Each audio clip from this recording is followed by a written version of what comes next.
Masechet Nedarim, résumé du Daf He. La Gemara se rapporte ici sur la phrase sur la fin de la Mishnah qui avait dit celui qui dit Mudral mimcha, Mufreshan mimcha, Meruchakan mimcha, c'est-à-dire je suis en éder de toi, je suis séparé de toi, je suis éloigné de toi, et il continue, il dit Shani toam lecha, Shani ochel lecha, ce que je goûte de chez toi, ce que je mange de chez toi, il est interdit. Shmuel a dit sur notre Mishnah, ce ne sont pas 5 cas différents, simplement la fin de la Mishnah vient compléter le début. C'est-à-dire, quand il dit je suis interdit, je suis en éder de toi, il doit compléter en disant ce que je mange de toi, ou ce que je goûte de chez toi. De même, quand il dit je suis éloigné de toi ou séparé de toi, c'est insuffisant, il faut qu'il complète la phrase en disant ce que je mange, ce que je goûte de chez toi. La Gemara a essayé, a tenté quelques explications dans cette phrase-là de Shmuel, qui disait il faut qu'il complète la phrase, sinon c'est pas bon. Qu'est-ce que Shmuel voulait dire par là? Finalement, après que la Gemara retourne et retourne cette phrase-là dans tous les sens, ce qui reste finalement de la conclusion de la Gemara, c'est de dire que s'il n'a pas terminé sa phrase, il a que dit je suis en éder de toi, ou éloigné ou écarté de toi, c'est pas suffisant. Il ne sera pas interdit de manger chez lui, ou de goûter de chez lui. Parce que tu peux expliquer la phrase autrement. Tu peux dire je suis en éder de toi, je ne parlerai pas avec toi. Tu peux dire je suis séparé de toi, je ne fais pas d'affaires avec toi. Je suis écarté de toi, je rentre pas dans tes 4 amotes. Mais qui dit qu'il est en éder de ne pas manger de chez lui, ne pas profiter de lui, il n'y a pas. Il n'y a pas, c'est permis. Donc ici, la Gemara a déduit, tu vois que Shmuel y pense qu'un yad, c'est vrai qu'on a admis les yadot pour les nedarim, quelqu'un qui a dit un début de neder, il est engagé, mais il faut que ce soit clair. Si c'est pas clair, c'est pas bon. C'est pas considéré comme un yad.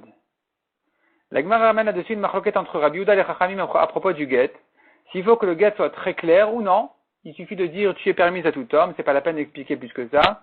Selon les Chachamim, c'est suffisant. Selon Rabbi Yehuda, il faut dire non, il faut écrire dans le get.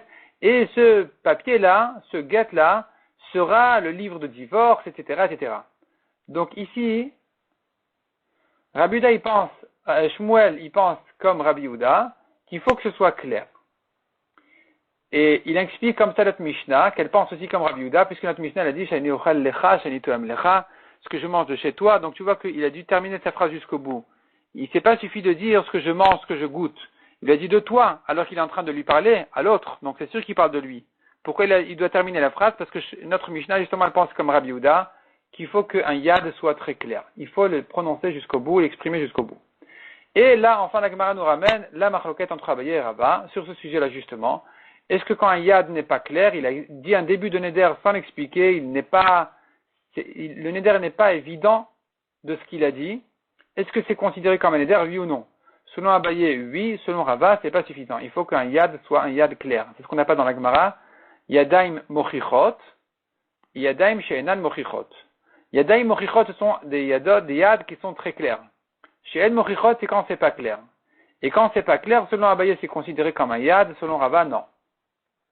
Rava, il dit, on voit à propos du nazir un homme doit exprimer son éder clairement, le prononcer entièrement. S'il n'a pas prononcé entièrement et clairement, il n'est pas nazir. Et pareil, donc, pour les yadaim en général, il faut que ce soit exprimé clairement et pas comme ça. La Gemara dit cependant, ne crois pas que Abaye et Rava sont sur la discussion des Chachamim et Rabbi Yehuda de get, parce que c'est différent. Le cas du get ne ressemble pas au cas général des nedarim. Abaye peut s'arranger selon tout le monde, Rabbi Yehuda et les Chachamim. Abaye qui a dit que pour les nedarim, il n'y a pas besoin d'un yad très clair, il pourra s'arranger même avec Rabbi Yehuda qui a dit que pour le get, il faut un yad très clair. Et Rava qui a dit que pour les nedarim, c'est pas la peine d'avoir un... Non, au contraire. Abaye qui a dit qu'un yad, pour les nedarim, n'a pas besoin d'être clair, il peut s'arranger même avec Rabbi Yehuda qui a dit que dans le get, ça doit être clair. Et Rava qui a dit pour les nedarim que c'est pas bon si c'est pas clair, il peut s'arranger même avec les chachamim qui ont dit que pour le get, même si c'est pas clair, c'est bon. C'est différent. Get, c'est une chose, et les nedarim, c'est autre chose. La Gemara fait les distinctions, donc on ne peut pas prendre l'un de l'autre.